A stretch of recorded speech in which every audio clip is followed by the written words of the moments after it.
You're wasting your time with that thing!" That's what the old man said. He said it quietly, standing behind the firing line with a cup of gas station coffee in one hand and a wooden cane in the other, watching a 32-year-old software engineer stare through a $200 laser bore sighter that was painting a red dot on the wrong part of a target 50 yards away. The software engineer didn't hear him, or chose not to. So the old man said it again, a little louder. "You're wasting your time. The laser's not concentric, your bore axis is off. You'll chase it all morning and never get on paper at 100. The software engineer looked up, saw a 79-year-old man in a corduroy jacket with a cane and a styrofoam cup, and did what people do when someone who looks like a grandfather offers unsolicited advice at a rifle range. He smiled politely and went back to his laser. 2 hours later, he still wasn't on paper. The old man was. He'd been on paper since his first shot. 1 round dead center, fired 2 minutes after he'd pulled his bolt, looked through the bore with his naked eye, and adjusted his scope with a quarter he kept in his shirt pocket. If you think experience still matters, type 0 in the comments. Because this old man was about to teach an entire firing line something that no gadget on earth can replace. His name was Hershel Caldwell, and the world had been shrinking around him for years. He was 79, born in Whitesburg, Kentucky, raised in a hollow so deep that sunlight didn't reach the porch until 9 in the morning. And he'd spent the first 18 years of his life in a place where a rifle wasn't a hobby, it was how you ate. His father had taught him to shoot with a single-shot .22 that had no sights at all. The front bead had broken off sometime before Hershel was born, and his father had never replaced it because, as he'd said with the particular logic of Appalachian pragmatism, if you can't hit it without the bead ain't going to help you. Hershel had learned to shoot by instinct before he ever learned to shoot by method. He'd killed his first squirrel at 8, his first deer at 11. He'd been putting rounds where he wanted them to go for 71 years, and in all that time he had never once used a laser bore sighter, a collimator, a magnetic bore sight tool, or any other device that cost more than the quarter he carried in his pocket for turning scope turrets. He stood 5'9", which was 2 inches shorter than he'd been at 25, because time compresses people the same way it compresses everything, slowly, irreversibly, without asking permission. His shoulders were still broad, a remnant of decades of physical work, but they curved forward now, pulled by gravity and the accumulated weight of years spent leaning over workbenches and engine blocks and rifle stocks. His hands were extraordinary, not beautiful. They were scarred across both palms from a radiator explosion in 1978, and his left ring finger was permanently bent at the second knuckle from a break that had healed wrong in Korea, but they were steady, impossibly, defiantly steady.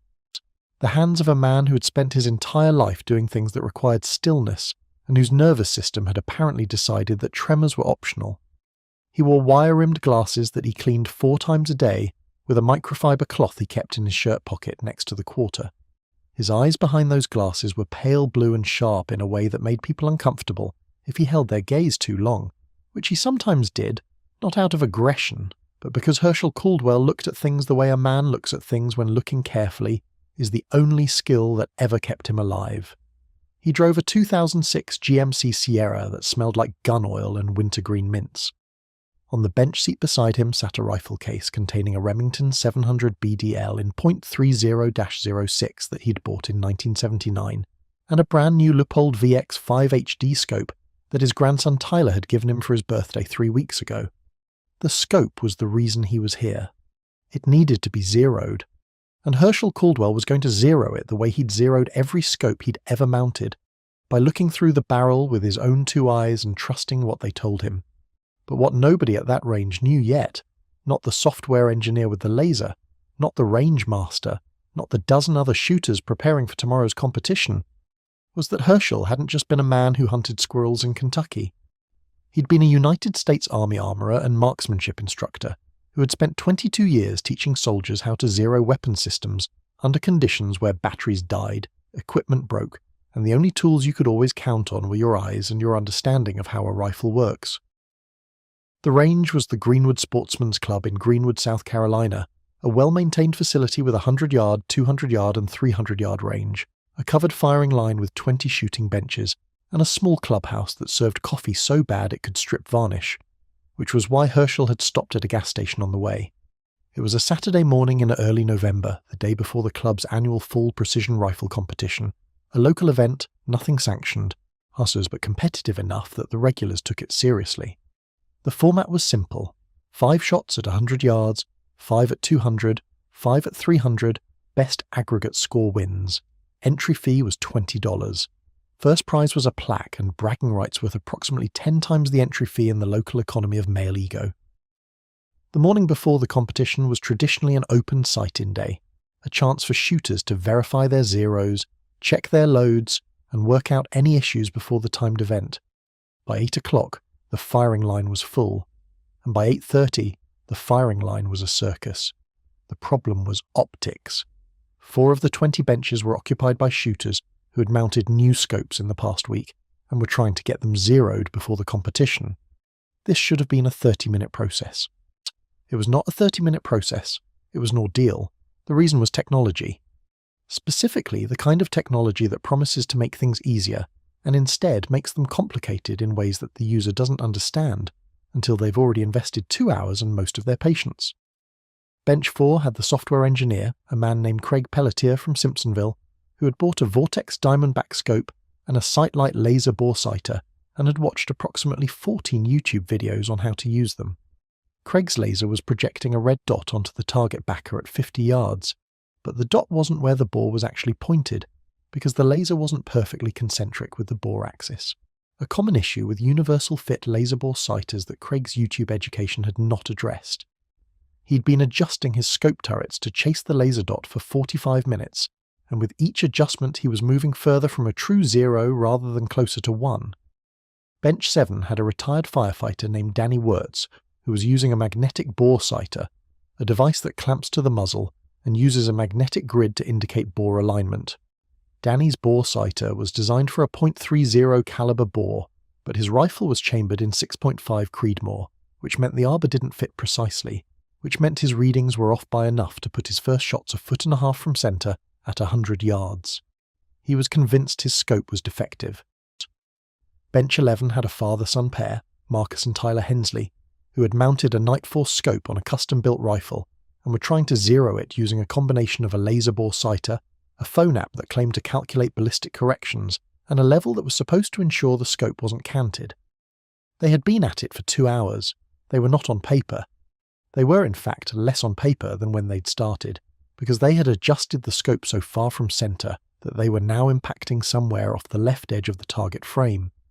And at each bench, the pattern was the same: expensive tools, insufficient understanding, growing frustration, and a fundamental disconnect between what the technology was telling them and what the rifle was actually doing. Hershel watched all of this from the parking lot while he finished his coffee. He leaned against the tailgate of his Sierra, his cane hooked over the side of the truck bed, and he observed the firing line with the patience of a man who had seen this exact problem approximately 10,000 times before. Because this was not a new problem. This was the oldest problem in marksmanship. The problem of people trusting instruments over understanding. And Hershel had been solving it since 1966. He carried his rifle case to the firing line and took bench 16, the farthest open position from the clubhouse, away from the noise and the conversations and the steady stream of opinions being traded between shooters who were all struggling, and none of whom were willing to admit it. He set the case on the bench, unzipped it, and removed the Remington with the care of a man handling something he'd known longer than he'd known most living people. The rifle was immaculate. The bluing on the barrel was original, worn silver at the bolt handle, and the magazine floor plate from decades of use, but free of rust, free of pitting, free of neglect. The walnut stock had been refinished once in 1994, and it glowed with the deep amber warmth of wood that had been oiled and handled and loved.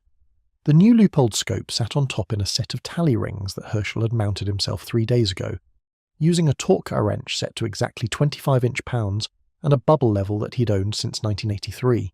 The scope was mounted. It was not zeroed. Zeroing it was why he was here. And he intended to do it the way he'd always done it, the way his drill sergeant had taught him at Fort Jackson in 1965, the way he'd taught 1,000 soldiers after that, and the way that worked every single time regardless of equipment cost, battery life, or the number of YouTube videos the shooter had watched. He opened the bolt, removed it from the receiver, set it on the bench, oriented with the handle facing up, because that was how you set a bolt down, handle up, lug face away from the dirt, extractor protected. Then he positioned the rifle on the sandbag rest, leaned forward, and looked straight through the bore. The view through an empty rifle bore is a circle of light. At the far end of that circle, if the rifle is properly supported and the shooter's eye is centered, you can see what the bore is pointed at, a specific spot on the target, a corner of the backer, a particular blade of grass on the berm. It's not magnified, it's not adjusted for parallax, it's not digitally enhanced, it's just light, travelling in a straight line through a steel tube, arriving at a human eye that knows what to do with it. Hershel centered the bore on the target at 50 yards. He could see the orange diamond at the center of the sighting target, small but distinct, framed by the perfect circle of the bore's interior. He adjusted the sandbags with micro-movements of his left hand. Tiny shifts, fractions of an inch, until the orange diamond sat exactly in the center of that circle. Then, without moving the rifle, he looked through the scope. The crosshairs were off, high and to the right. Expected, since the scope hadn't been adjusted yet. The reticle was pointing at the upper right corner of the target backer while the bore was pointing at center. Hershel reached into his shirt pocket, removed the quarter, placed its edge into the windage turret and clicked it left. He counted the clicks. Each one was a quarter minute of angle, which at 50 yards was roughly an eighth of an inch. He clicked 14 times. Then he moved to the elevation turret and clicked it down. 11 clicks. He looked through the scope again. The crosshairs were now sitting on the orange diamond. He looked through the bore, still centered. He'd just bore-sighted a rifle scope in less than 2 minutes using nothing but his eyes, a quarter, and an understanding of what he was looking at that was so deep it didn't require thought. It required presence. Then he replaced the bolt, loaded a single round of Federal Premium 165 grain soft point, settled behind the rifle, and fired one shot at the 50-yard target. He didn't need to walk downrange to check it. He looked through the scope at the hole. It was 3/4 of an inch from the orange diamond, high and slightly right, which was exactly where a 50-yard zero should print when you're planning to move to a 100-yard zero. He adjusted the turrets 2 clicks down and 1 click right, moved his target frame to the 100-yard line, fired one more round, looked through the scope. The hole was touching the edge of the diamond. 1 more click right, 1 more shot, dead center. 3 rounds total, 0 confirmed, elapsed time from opening the case to confirmed 0, 9 minutes. At bench 4, Craig Pelletier was on his 47th laser adjustment. He was further from 0 than he'd been at 8 o'clock. The rangemaster was a man named Otis Breckenridge. He was 61, a retired Marine gunnery sergeant, and he had been running the Greenwood Sportsman's Club range for 11 years. Otis was the kind of rangemaster who noticed everything and said very little, because he'd learned long ago that most problems on a firing line are self-correcting if you give them enough time and ammunition. But this morning, the problems were not self-correcting. They were self-compounding. Craig at bench 4 had now adjusted his scope so far from mechanical center that he was at risk of damaging the erector assembly. Danny at bench 7 had given up on the magnetic bore sighter and was trying to bore sight by removing his bolt and looking through the bore, but he was doing it wrong, adjusting the rifle to the scope instead of the scope to the rifle, which meant every correction he made doubled the error instead of halving it. And Marcus and Tyler Hensley at bench 11 had reached the point in their frustration where they were no longer speaking to each other, which is a stage in father-son scope zeroing that Otis recognized from extensive personal observation. Otis had watched Hershel's process at bench 16. He'd watched the entire thing, the bolt removal, the bore alignment, the quarter, the 3 shots, and he'd watched it with the particular attention of a man who recognizes quality when he sees it. Because Otis Breckenridge had bore-sighted more rifles in his Marine Corps career than most people would fire in a lifetime, and what the old man at bench 16 had just done was textbook. No, it was better than textbook. Textbook gets you on paper. What Hershel had done got him on target, in 9 minutes, with a quarter. Otis walked to bench 16. He moved with the deliberate pace of a man who doesn't hurry because hurrying suggests uncertainty. And Otis Breckenridge was not uncertain about what he was about to ask. "Morning," Otis said. Hershel looked up from his bench where he was wiping down his rifle with a silicone cloth.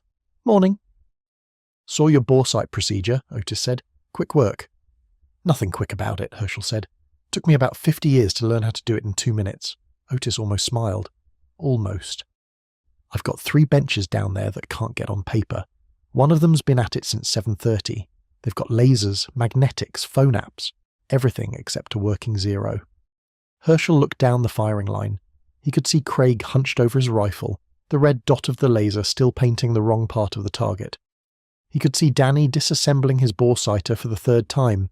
He could see Marcus and Tyler Hensley sitting on opposite sides of bench 11, their body language communicating a conversation that had ended badly. "What are you asking me?" Hershel said. "I'm asking if you'd be willing to walk down there and help them," Otis said, "before one of them strips a turret or puts a round over the berm." Hershel looked at his rifle, looked at his coffee, which was cold now, looked at his cane. "I'm not sure they want help from an old man with a quarter," he said. "I'm not asking them," Otis said. "I'm asking you." There was something in the way Otis said it, a weight in the word "you" that carried the recognition of one professional to another. Not a request for a favour, a request for expertise. Hershel recognised it because he'd heard it before, from sergeants major and battalion commanders and nervous lieutenants at firing ranges from Fort Jackson to Camp Casey. The sound of someone who knows who to ask and isn't embarrassed to ask. "Let me get my quarter," Hershel said. He started at bench 4. Craig Pelletier saw him coming, an old man with a cane and a corduroy jacket walking slowly toward his bench, and his face arranged itself into the polite, preemptive expression of someone who doesn't want advice but can see that advice is on its way. "Craig?" Hershel said. He'd heard the rangemaster use the name earlier. Craig nodded. "I'm Hershel. The rangemaster asked me to come down and take a look. You mind?" Craig's hesitation was visible. He looked at his laser bore sighter, at his phone with the YouTube video paused on it, at his scope that was now adjusted approximately 40 clicks from where it needed to be. He looked at Hershel's cane, his glasses, his age, and then he looked at the target, which had 2 holes in it, both more than a foot from centre, and made the calculation that pride sometimes requires. The math of diminishing options. "Sure," Craig said. "I can't figure out what's wrong. The laser says I should be centred, but I'm hitting way off." Hershel set his cane against the bench. He picked up the laser bore sighter, a cylindrical device about 6 inches long with a red laser diode at one end and an expanding arbor designed to fit inside the rifle's chamber. He held it up to the light, turned it slowly and looked at the laser emitter. Then he set it down. "First problem," he said. "This laser isn't concentric. See how the emitter is set into the housing?" He pointed with his index finger. "It's off-centre by about 20 thousandths. At 50 yards, that translates to roughly 3 inches of error. At 100 yards, it's 6 inches. You're chasing a dot that's lying to you." Craig stared at the bore sighter. "But the reviews said—" "Reviews don't shoot your rifle," Hershel said. It wasn't cruel. It was factual, delivered with the flat practicality of a man who had no interest in being right, and every interest in solving the problem. "Second problem," Hershel continued. "You've been adjusting your turrets to follow the laser, which means you've moved your scope." He paused, doing mental math. "About 35-40 clicks from mechanical centre. Maybe more. Your scope is designed to work best at or near mechanical centre. The further you go from centre, the less reliable your adjustments become. Some scopes start tracking inconsistently past 20 clicks in any direction." Craig's face had changed. The polite resistance was gone.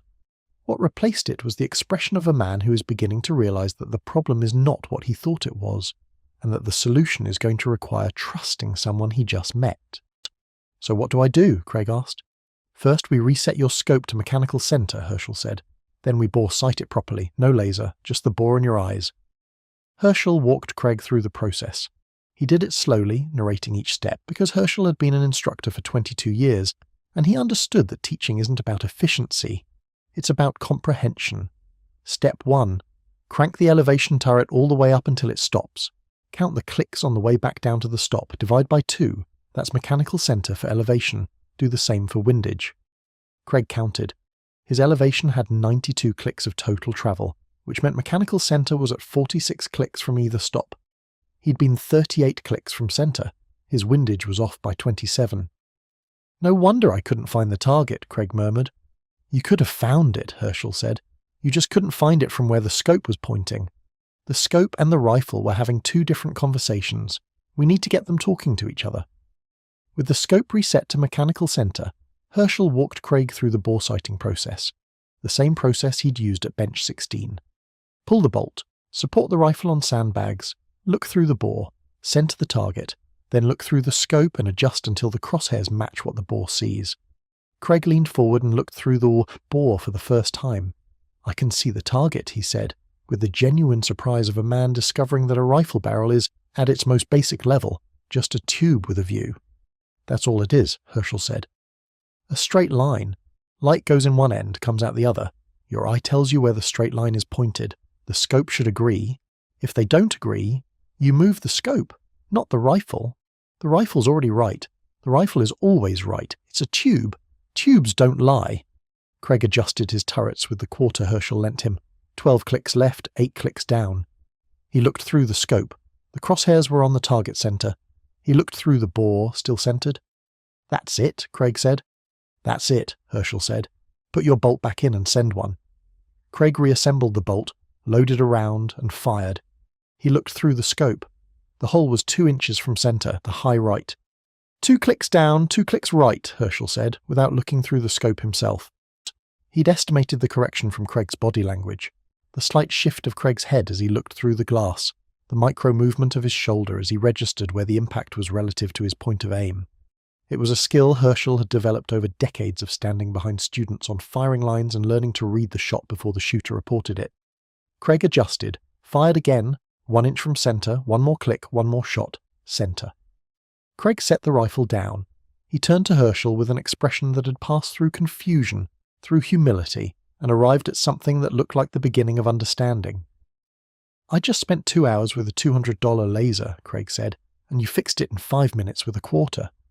"The quarter's worth about 25 cents, Hershel said. "The 50 years of practice it took to know what to do with it, that part cost more." Danny Wirtz at bench 7 was a different problem. Danny wasn't confused about the technology. He understood his magnetic bore sighter well enough. His issue was mechanical. The arbor on his bore sighter was designed for a .30 caliber bore, and his rifle was a 6.5 Creedmoor with a .264 caliber bore. The arbor was wobbling inside the barrel, which meant the magnetic grid wasn't aligned with the bore axis, which meant every reading he took was wrong by a variable amount that changed each time he repositioned the device. Danny was 56, thick-necked, built like a man who had spent 30 years carrying people out of burning buildings, and he had the personality to match, direct, impatient, and not inclined to accept advice from strangers. When Hershel approached his bench, Danny's first words were, "I know what I'm doing." "I can see that," Hershel said. "Your bore sighter arbor's the wrong caliber, though." Danny looked at the device in his hand, looked at Hershel, looked back at the device. "It says universal fit." Universal fit means it expands to fill the bore, but expanding isn't the same as centering. Your arbor's stretching to reach the lands, but it's not concentric. It's sitting off-axis by... Hershel leaned forward and squinted at the device. "Maybe 30, 40 thousandths. At 100 yards, that's..." "About 3 inches, Danny finished. His face changed. The defensiveness retreated, replaced by the reluctant recognition of someone who has just been told the thing he suspected but didn't want to confirm. "So the bore sighter's useless?" "For your caliber, with that arbor, yes," Hershel said. "But your eyes work fine, and your barrel's straight. Let's use what works." Danny let Hershel walk him through the bore sight process. It took 4 minutes. Danny's first shot at 100 yards was 3 inches from center. 2 adjustments later, he was zeroed. He shook Hershel's hand with the grip of a man who doesn't shake hands often, but means it when he does. "Where do you learn that?" Danny asked. "Fort Jackson," Hershel said. 1965, and every day after that for the next 22 years. Danny's eyebrows went up. "You were an army shooter?" "Army marksmanship instructor," Hershel said, "and armorer. Spent most of my career teaching people how to zero. Qualified about 6,000 soldiers on the M14 and the M16. Worked with the Army Marksmanship Unit at Fort Benning for 3 years, and before all of that I was a boy in Kentucky who couldn't afford a front-sight bead." He said it without pride, without performance, the way a carpenter says he builds houses, the way a doctor says she practices medicine, a statement of fact, not a claim of status. Danny nodded slowly. 6,000 soldiers, he repeated. "Some of them more than once," Hershel said. "The ones who thought they already knew how to shoot, those were the hard ones." Danny laughed. It was the first time all morning, Marcus and Tyler Hensley at bench 11 were the hardest.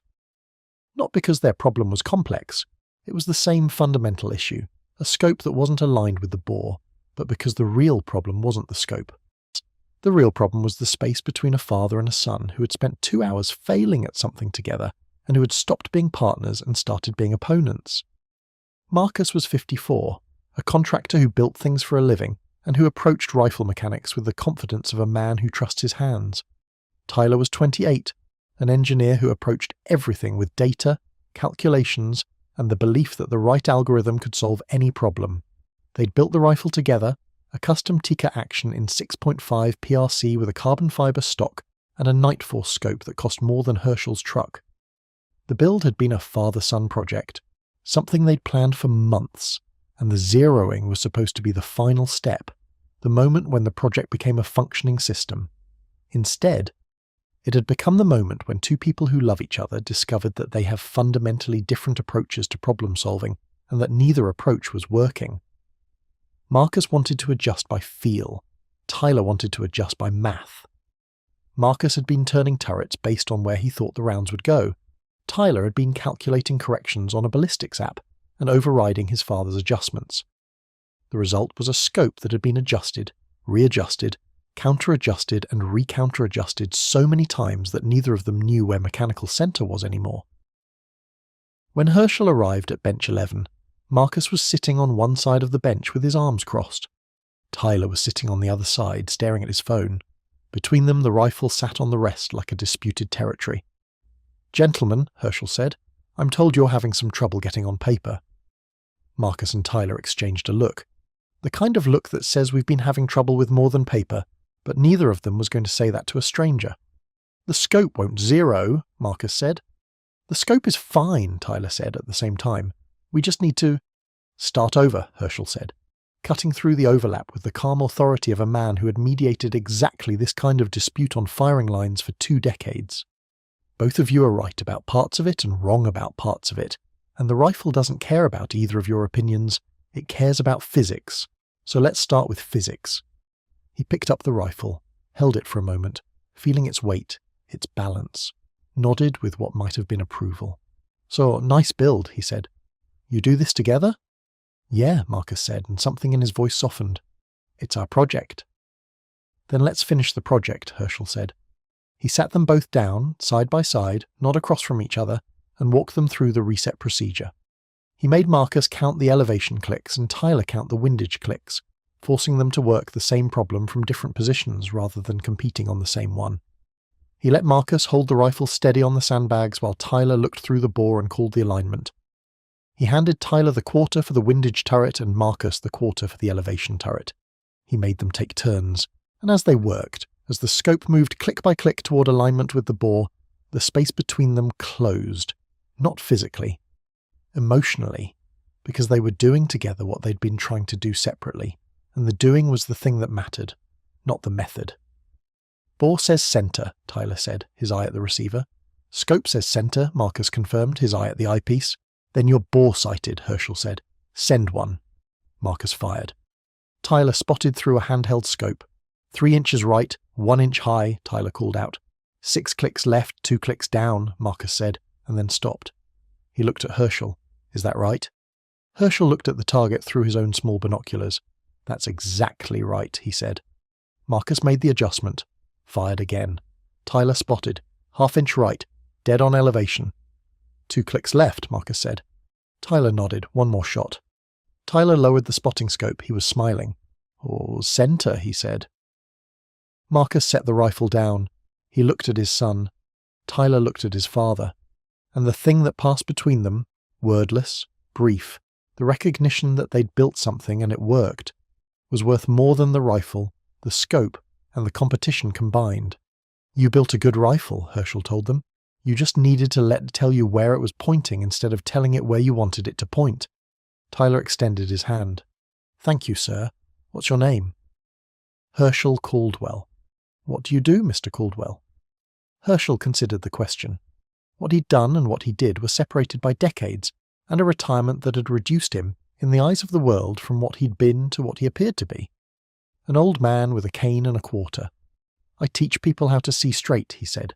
Otis watched the whole thing from the range tower.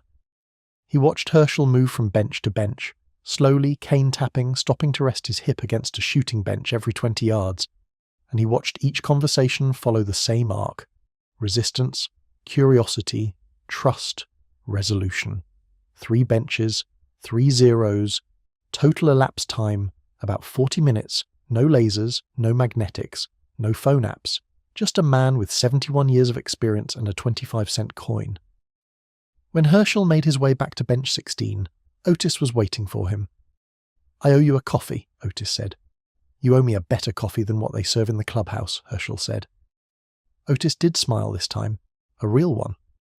Where did you serve? Otis asked. Army, 22 years, enlisted in 65 at Fort Jackson, MOS 45B, small arms repairman. Did 2 tours in Vietnam as a unit armourer with the 25th Infantry Division. Made Sergeant First Class in 78. Spent my last 8 years at Fort Benning with the Marksmanship Training Unit, teaching advanced rifle marksmanship to instructor candidates. He paused. Retired in 87. Been shooting squirrels and zeroing scopes ever since. Otis was quiet for a moment. 22 years. The Marksmanship Training Unit at Benning. That wasn't just experience. That was the institution. The place where the Army's best shooters taught the people who would teach everyone else. The source code. Sergeant First Class Caldwell, Otis said. Gunnery Sergeant Breckenridge, Hershel replied. And the recognition that passed between them, Army to Marine, instructor to instructor, a lifer to a lifer, needed no further translation. I've been rangemaster here for 11 years, Otis said. Every sight-in day, same thing. Guys show up with equipment that costs more than my first car and they can't get on paper. I've thought about offering a clinic, but I never had anyone I trusted to teach it right. He looked at Hershel. Would you be interested? Hershel looked at the firing line, at Craig Pelletier, who was now shooting a group at 100 yards and grinning, at Danny Wirtz, who was packing up his bore sighter with the expression of a man who had decided to retire a tool, at Marcus and Tyler Hensley, who were shooting together, calling corrections for each other, their shoulders touching as they leaned over the bench. I teach people how to see straight, Hershel said again, and you're asking me if I want to keep doing that. I'm asking if you do it here. Well, once a month. Morning before our matches. We'll provide the coffee, good coffee I promise, and you bring the quarter. Hershel's mouth moved, the almost smile, the one that showed up when something reached the part of him that still cared about being useful. I'll bring 2 quarters, he said, in case one of them needs to learn windage and elevation at the same time. The first clinic was in December. Otis posted a notice on the club's website. Scope Zeroing Clinic, free, taught by SFC Hershel Caldwell, U.S. Army, retired, former instructor, Army Marksmanship Training Unit. 9 people showed up. 3 of them brought laser bore sighters. By the end of the morning, none of them were using them. Hershel taught the way he'd always taught, not by lecturing, but by showing. He'd pull a bolt, hand the rifle back to the shooter, and say, "Look through the bore. Tell me what you see." And then he'd wait. Because the waiting was the teaching. The moment when the shooter stopped looking for technology to interpret the world and started looking at the world directly, that was the moment the lesson landed. He never criticized the lasers or the magnetics or the phone apps.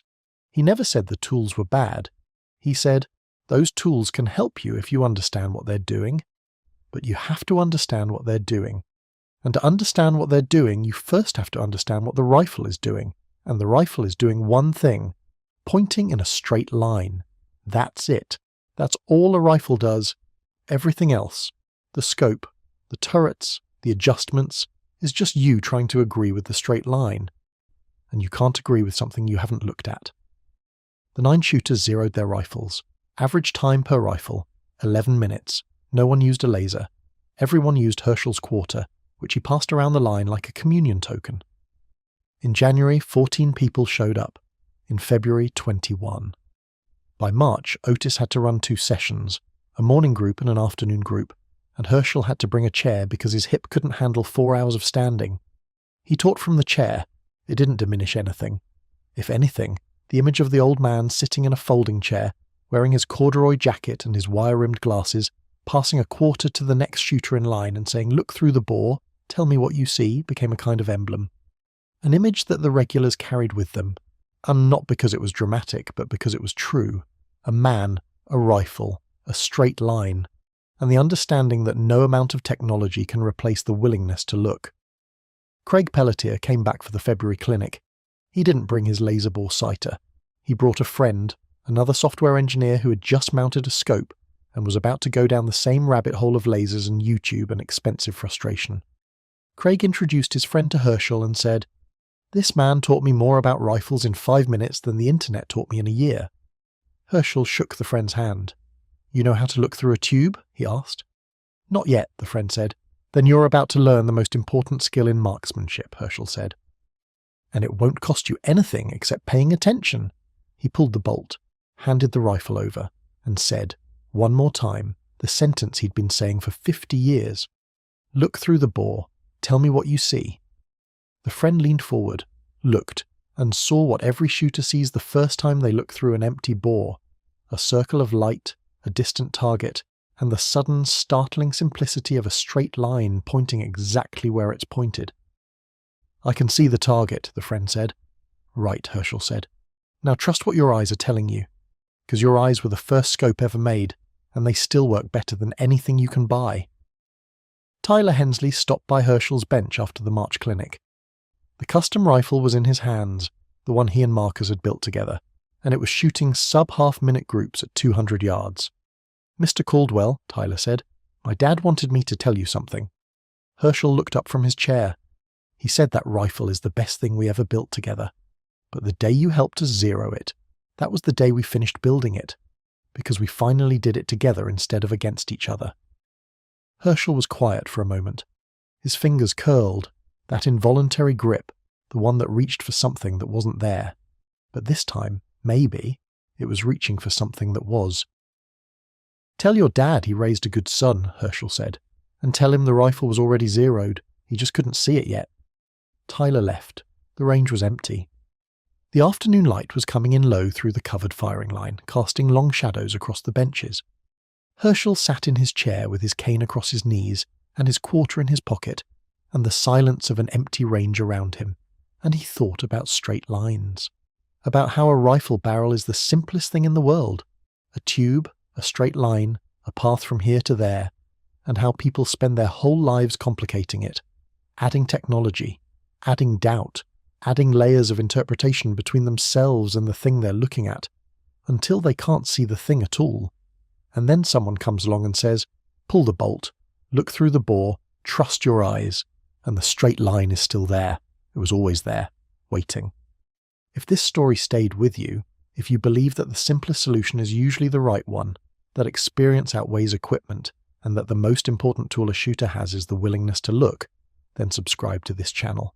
We find these people because their knowledge is disappearing, and somewhere in South Carolina, an old man with a quarter is still teaching people how to see straight. That's worth preserving.